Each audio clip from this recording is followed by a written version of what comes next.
helped you move along. Yeah. Any big surprises in the kinds of jobs that you took along the way? Well, I studied voice acting in Boston because I had gone to a Syracuse University alumni lunch, which I did not sign up for. My dad was like, "Oh, by the way, you're going. You need to be there tomorrow at noon." And I was like, "Oh, Dad," you know.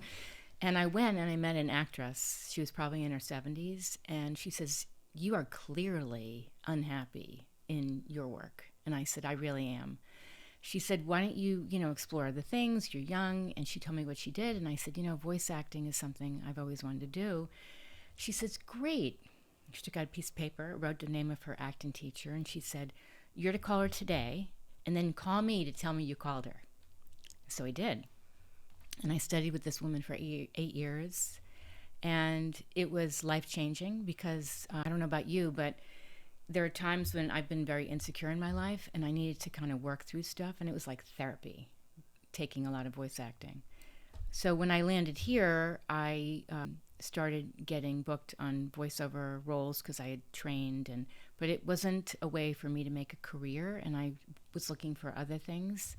So I just started, radio at UCI and different things and writing, and yeah. Was a lot of the work that you did on the volunteer side at first, or were you able to get, was it monetized right away for you? Voiceover was monetized, yes, but it's really hard. I mean, there's a small percentage of people that really can make a career out of voiceover. And then I kind of figured out I can pay to get a demo made, and then, it's so expensive, and then you get an agent, and then you're kind of waiting for the phone to ring. So you kind of figure out how to make your own way in the voiceover world.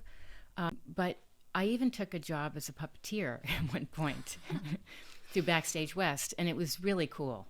It was really cool. So just having a lot of different experiences was great. Yeah. So your backup plan was some sort of an educator role with your EDD? Right. Because your doctorate was in education. Yes. So when I was in Boston and I was doing the freelance work still in training and development, I was really still very unhappy. I wanted to leave Boston. And my dad used to joke, "Oh, someday you get your doctorate." And I'd say that it's just so much work.